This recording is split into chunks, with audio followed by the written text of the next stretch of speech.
Ndugu washiriki, katika ulimwengu wa leo, ili kuhakikisha maendeleo endelevu kwa watumiaji, tunapaswa kuzingatia mambo yafuatayo. Kwanza, haki ya kupata bidhaa na huduma salama.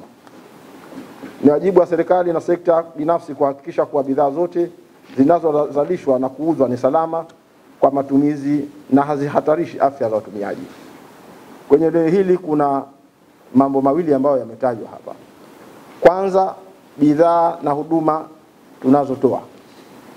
Kuna bidhaa tunazalisha sisi kama wazalishaji hapa kwetu.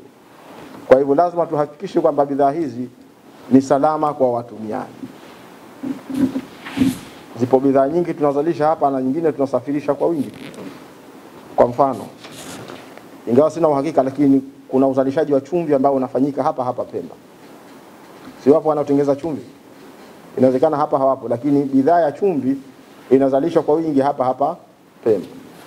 Lakini bidhaa nyingine ambayo inazalishwa kwa wingi hapa Pemba, madagaa. Dagaa jingi linazalishwa hapa kwenye maeneo yetu na linasafirishwa kwenda kwenye nchi ya Kongo. Nyingi sana. Wa Kongo wanatumia fedha nyingi sana kuja kununua dagaa hapa. Lakini maandalizi yake ni kwa kiasi gani bidhaa ile ni salama? Kwa hivyo nadhani kipindi hichi ni miongoni mwa haki za msingi ambazo muandaaji wa bidhaa au anayeingiza bidhaa anatakiwa ahakikishe kwamba bidhaa anayoingiza kwanza ni salama kwa watumiaji, au anayoiandaa basi ni salama pia na kwa watumiaji. Na ndio maana kwa zile zinazoingizwa kuna vigezo maalum ambavyo vimewekwa, ikiwemo kukaguliwa kwa bidhaa, muda wake wa kuwa haijaharibika. Kuna expire date kwenye bidhaa zinazoingizwa zote. Lazima ionekane expire date ya bidhaa ile ni ipi. Kwa hivyo sisi kama wadau muhimu tunatakiwa tuhakikishe hilo. Lakini jingine, kupata haki ya taarifa sahihi. Watumiaji wanapaswa kupewa taarifa wazi kuhusu bidhaa wanazonunua, ikiwa ni pamoja na viwango vya ubora, athari za kiafya na njia bora za matumizi. Bidhaa zote zina muda wake kuharibika. Kwa hivyo mtumiaji anapaswa alifanye hilo. Sasa sijui kwa nafasi zetu kama wadau muhimu wa bidhaa na mbalimbali kama tunalifanya hilo, kwamba unamruhusu, unamwambia mchele huu nimeuchukua lakini utakuwa na miezi 6 umeshaharibika. Baada ya miezi 6 saruji hii expire date yake ikifika baada ya mwaka mmoja au miezi kadhaa itakuwa tayari imeshaharibika. Kwa hivyo mtumiaji anatakiwa awe na taarifa ya bidhaa anayoinunua au anayoiandaa, muda gani itaweza kuwa haitakiwi tena kutumia. Lakini la tatu ni haki ya mazingira safi na endelevu. Tunapaswa kuhakikisha kuwa uzalishaji wa bidhaa unazingatia ulinzi wa mazingira ili kupunguza uchafuzi na athari za mabadiliko ya tabia nchi. Kwa hivyo na hili ni eneo jingine.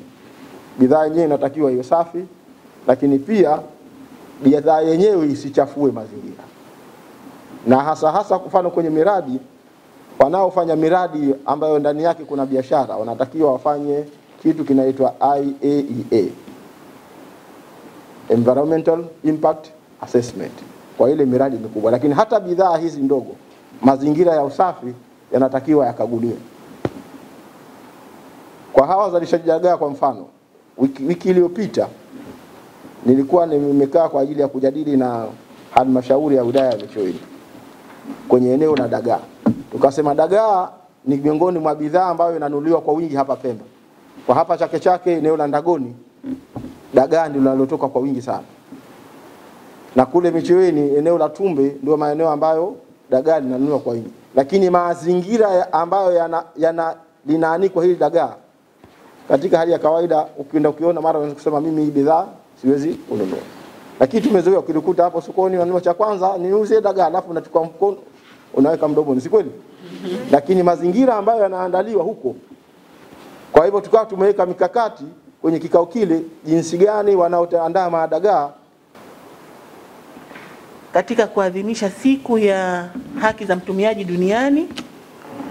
Na katika maadhimisho hayo, ofisi ya Baraza la Ushindani Halali wa Biashara kwa mwaka huu 2025 limeona maadhimisho haya yafanyike katika wilaya hii ya Chake Chake kwa lengo la kutoa taaluma kwa jamii na watumiaji kwa ujumla kuhusiana na haki za mtumiaji, ikiwa sisi sote tulokuwepo hapa na wengine ni watumiaji wa bidhaa na huduma.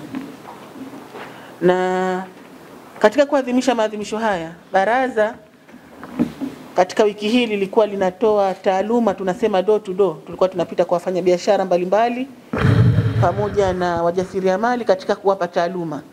Lakini vile vile tukaona kwamba kuna haja kukusanyika pamoja kwa ajili ya kujadiliana, kupata maoni kutoka kwa jamii, hasa vijana, ikiwa wao ni wawakilishi pamoja na ni kwamba wanafika mbali, vijana sauti zao zinafika mbali na ni kundi ambalo kubwa katika jamii. Kwa hiyo tukaona kuna haja ya kukusanyika pamoja ili basi angalau kidogo kwenda ndani zaidi kuweza kuelewa zile haki za msingi za mtumiaji na kwa nini tuko hapa na lengo gani lililotufanya sisi tukusanyike hapa. Ya sikukuu ndio changamoto nyingi ambazo kwa zinatupata sisi watumiaji, kwa sababu kipindi hichi unaweza ukainunua nguo ya 70,000 dukani, basi ukafika nyumbani mtoto wako ikawa ni fupi kidogo tu, mwenye duka anakuambia mimi sirejeshi tena hela. Atakwambia salama, mimi nimewekwa tu hapa, pesa shampelekea tajiri tayari. Kwa hiyo baraza hichi ni kipindi cha kufanya kazi kwa nguvu kipindi kama hichi, na si kwamba kufanya kazi ukasubiri kwamba sisi tuje ofisini, isipokuwa kupita katika wale wahusika moja kwa moja na kuweza kuwapa, yani kuweka kinga kabla ya sisi kuwafuata kuja kupata hiyo tiba.